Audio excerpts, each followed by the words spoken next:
Ти видя ли това?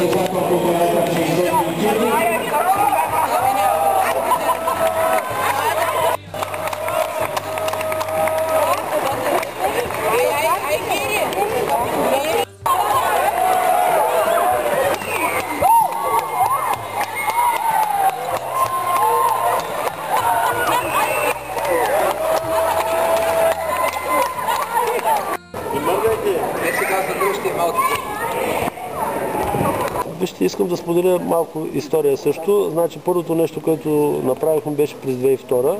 Точно така, една цяла година без загуба. Повторихме го през предния сезон 2007-2008-2009 и за всички може би неочаквано, но на тая година увеличихме границата.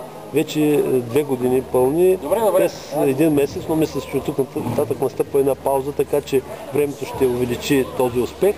До края на есента, когато на началото на есента, когато започва сезона, може да прибавим следващите 4 месеца, така че реално около 28 месеца отборът на Етър ще е без загуба в България и мисля си, че това е нещо достойно за подражание и други да се стремят. Този сезон беше малко по-отходно. Изиграхме добри срещи, станахме първи. Това е вашето златно поколение. Докъде може да стигнете? Ами сега целта ни е малко по-голяма вече. Ще правим национален отбор жени. Основно ще бъде съставено от момичета от Великотърни, Габрово, Хасково, Шумен и чужденци.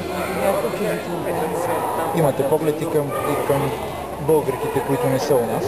Точно така, има поглед към тях, те са високо състезателки, млади момичета и заедно с тези, които имат опит, искаме да изградим един добър състав. Кой ще бъде в гръбнака на този състав? Ами в гръбнака ще бъдат нашите момичета с голяма опит. И покрай тях младите ще насипват опит и ще видят състава. 6 месеца остават до квалификациите. Докъде ще ни стигнат силите? Готова ли е програмата? Ами остава 6 месеца, ние те първо правим състава, година и половина нямахме отбор, искаме да имаме отбор, за да знаем къде сме, да тръгнем от някъде, да дадем шанси на младите момичета да има къде да играят. Ще участва ли Етър 64 в европейските турнири? Още не сме мислили, зависи от финансовото състояние на клуба, от нашите спонсори. Имате вече един четвъртфинал, отбора на Етър в европейските турнири. Нямате ли още амбиции така, да постигнете още по-голям успех? Амбиции имаме.